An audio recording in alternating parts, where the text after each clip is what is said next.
All right, welcome everybody. We're going to be going over section 8.4, some applications of right triangle trigonometry.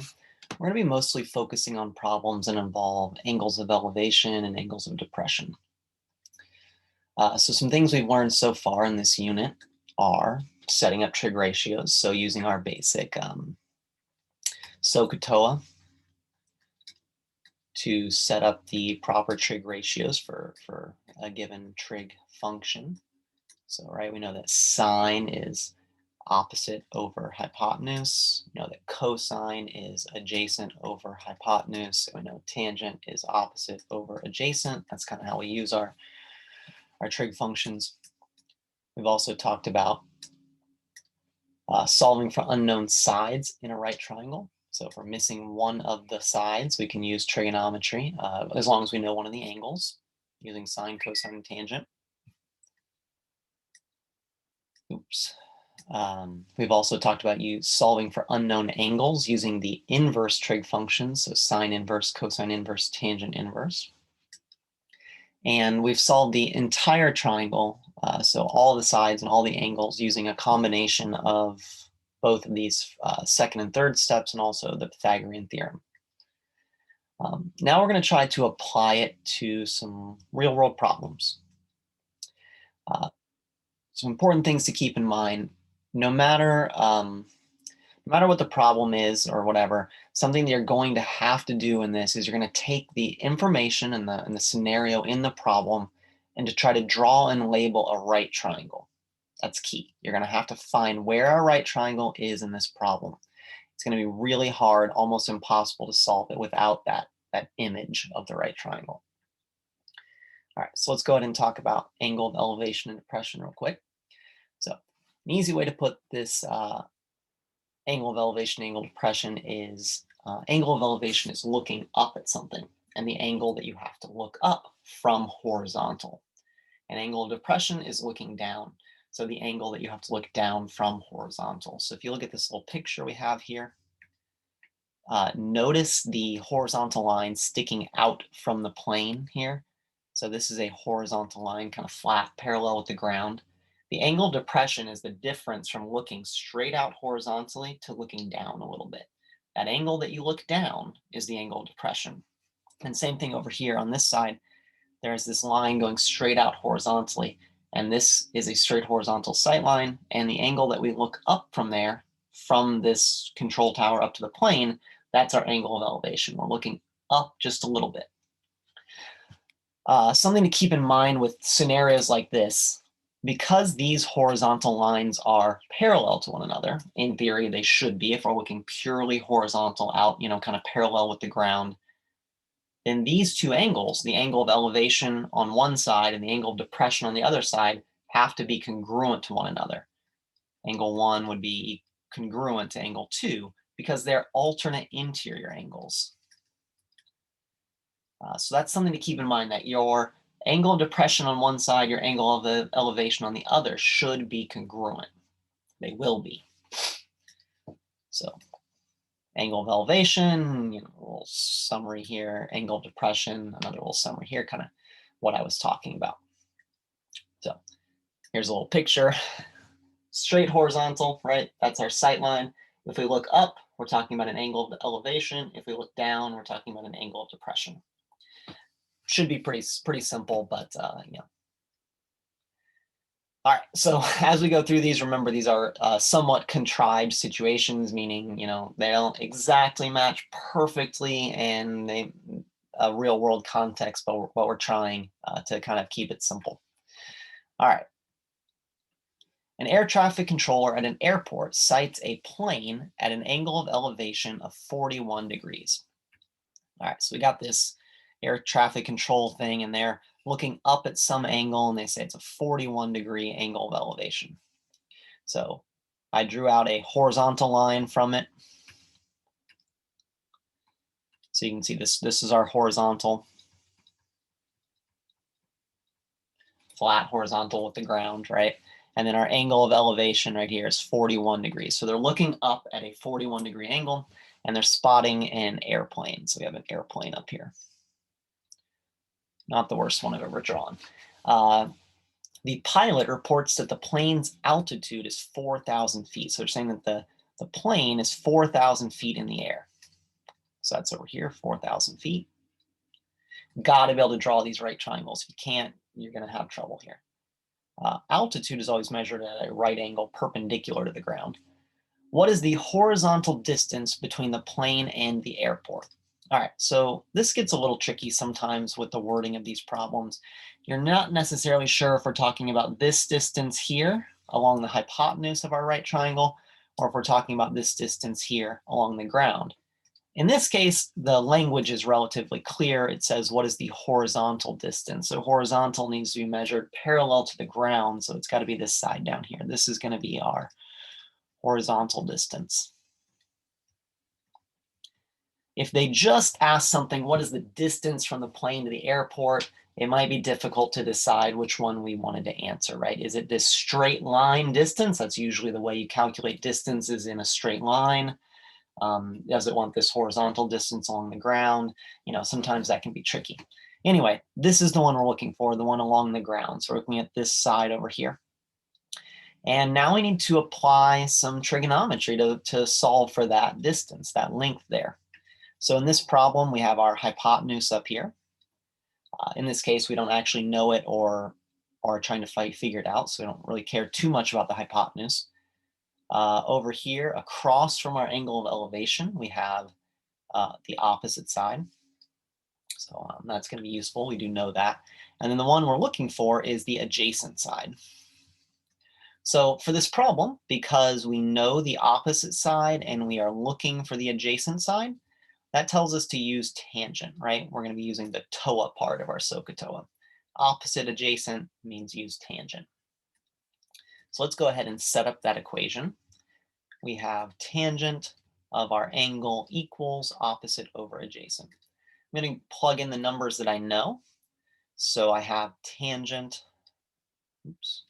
of 41 degrees is equal to the opposite side, 4,000, divided by the adjacent side, which is x, the unknown. So now we need to solve for x. This is like the harder one a little bit because the x is in the denominator. It just kind of adds this extra step. We have to get it out of the denominator by multiplying both sides by x. So that's going to give us x times the tangent of 41 degrees is equal to 4,000. We want to remember to keep it in this exact form. We don't want to calculate tangent of 41 too early. We want to save that till the end. Now to get x all by itself, we have to divide both sides by the tangent of 41 degrees. And here is where we can start to break out our calculator. So now we need to perform a calculation, figure out what this is, and that's going to equal x. So I'm going to go ahead and open up my Desmos Scientific. I'll clear this for just a second. So we're doing 4,000 divided by tangent 41. All right.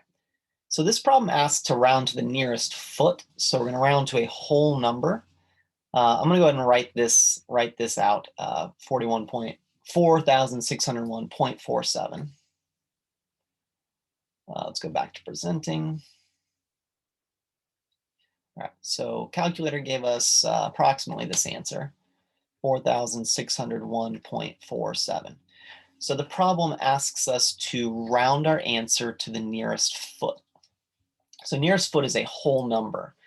We need to kind of cut this decimal off. So we look at our first decimal place. Since this is a 4, we're going to go ahead and round down. We're just going to call this 4,601 feet. So the plane has a horizontal distance from the airport here of 4,601 feet. There we go. Hopefully not too bad.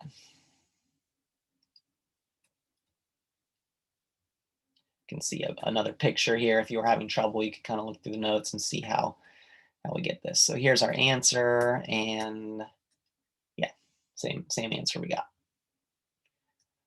All right, so let's go ahead and work with this one. another application problem here. A forest ranger in a 90-foot observation tower sees a fire. The angle of depression to the fire is 7 degrees. What is the horizontal distance between the tower and the fire? Okay, so we have a forest ranger in an observation tower. I don't quite know what that looks like, but I'm just going to draw kind of a little tower here. I'll give it some rails. And then we have a person up there. And they're looking out.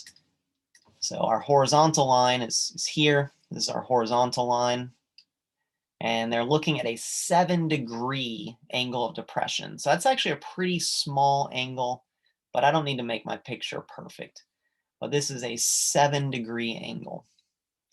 Again, we always measure it relative to the horizontal line right here. This is our horizontal line.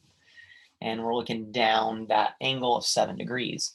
And they spotted a fire. So we have a fire here of some sort. We'll even give it some orange.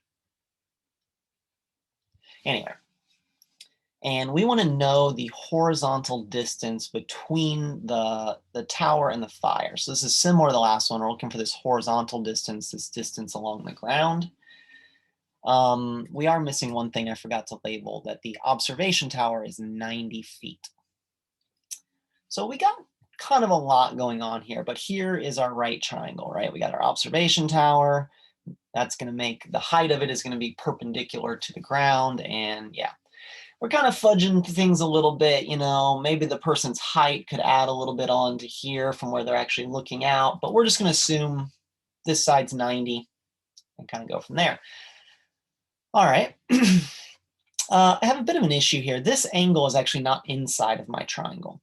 But remember what I said earlier, that the angle of depression on one side should match the angle of elevation on the other. So if you were the fire looking up at the person, the angle of elevation here would also be 7 degrees. So these are always going to match because, again, these horizontal lines should be approximately parallel. I understand maybe not perfectly parallel, but close enough that we're gonna go with it.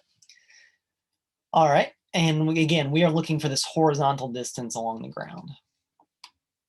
Actually, this ends up being a fairly similar problem. In this problem, this is the angle that we're going to be using for solving. And we know the opposite side, and we want to know the adjacent side. You're going to find this is relatively common in a lot of these application problems to use tangent, because the opposite side and the adjacent side tend to be these vertical and horizontal distances. And those are, one, easy to find. We can measure vertically, measure horizontally. It's hard to measure this diagonal going through the air. And it's also really useful to find those distances. So, you know, we're going to often use tangent, which we do in this case, right? Opposite adjacent tells us to use tangent.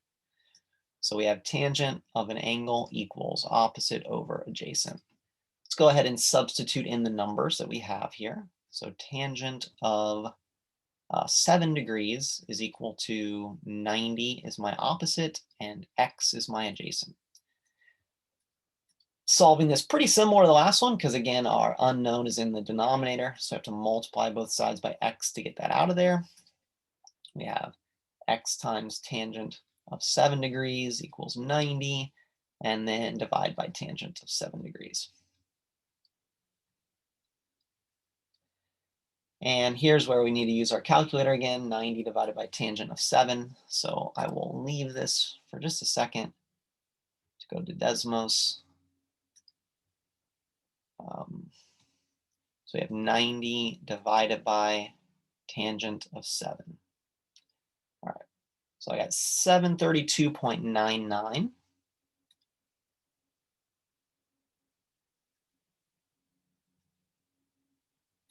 Okay, so 732.99.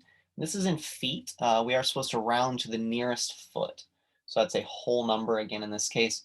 732.9, we look at that 9, that tells us to round up. So it's actually going to be 733 feet. So the distance from the base of this tower to the fire is 733 feet. It's not too far away.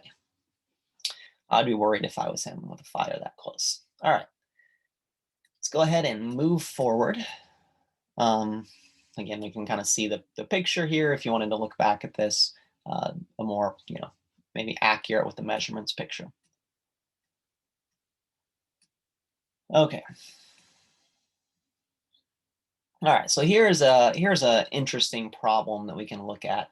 I'm not going to ask you to do one quite this difficult on a test, but I think it's worthwhile to look at. So we have a pilot flying at an altitude of 2.7 kilometers, sights two control towers directly in front of her. The angle of depression to the base of one tower is 37 degrees. The angle of depression to the base of the other tower is 58 degrees. What is the distance between the two towers? Round to the nearest tenth of a kilometer, so 1 decimal place. All right, let's look at this picture. Here is a picture of this scenario. So here's our pilot in the airplane. We'll draw him an airplane.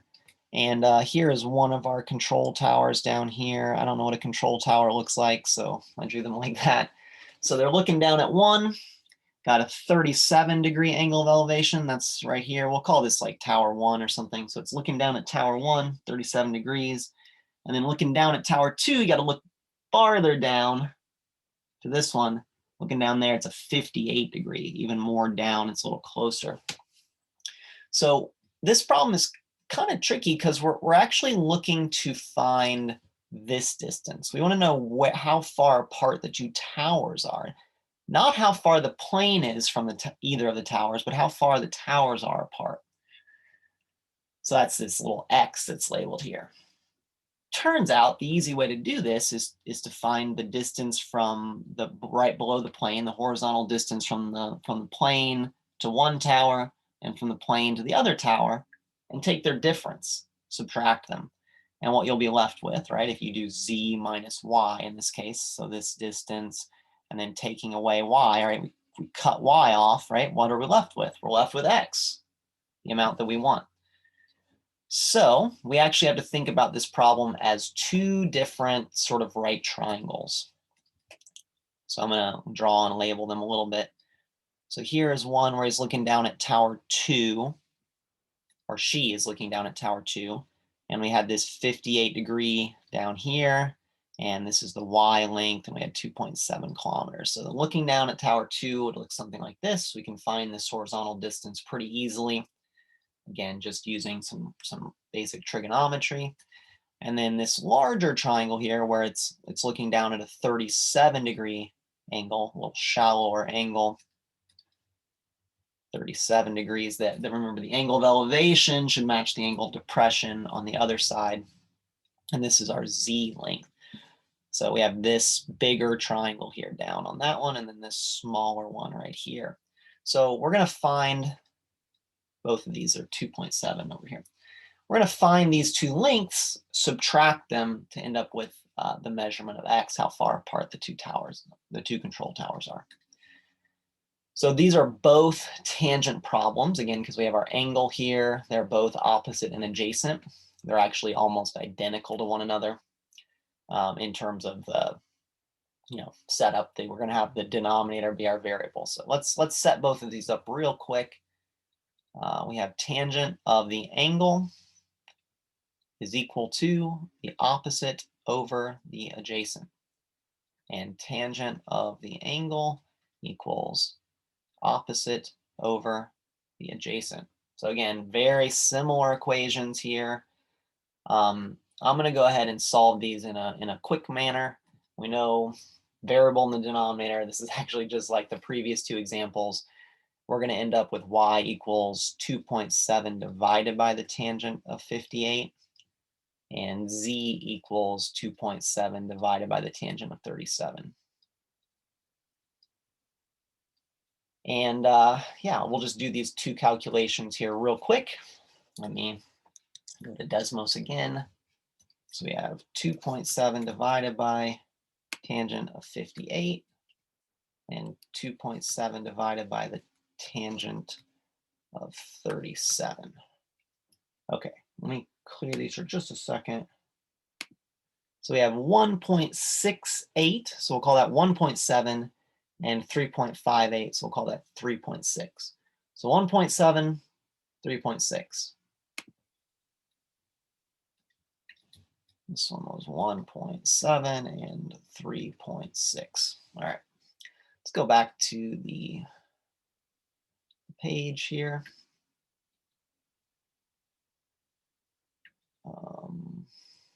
Let's one more. Let's bring up our redo.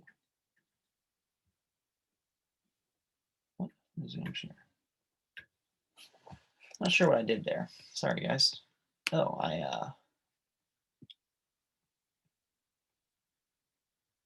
kind of messed things up here. So let me do this. Stop share. Well, I just messed things up. Let's go ahead and go back to it. Okay. Well, I got rid of my drawings, but I remember my numbers. So basically, we figured out that this distance here was 1.7 y, and we figured out this distance here was 3.6. And again, to find the distance between the two control towers, we're going to take our two answers here and subtract them. So 3.6, the whole length, minus this part, 1.7, will give us the distance between the two towers. So there we go. 3.6 minus 1.7. We're rounding to the nearest tenth of a decimal place. So that was 1 decimal place. 3.6 minus 1.7. 1.9. So these two towers are 1.9 kilometers apart. And there we go. Pretty tricky problem, but you can see how we really use the stuff that we already know how to do to help solve this. All right. Yeah. So homework on Google Classroom, make sure to turn in these two problems, and I'll see you guys later.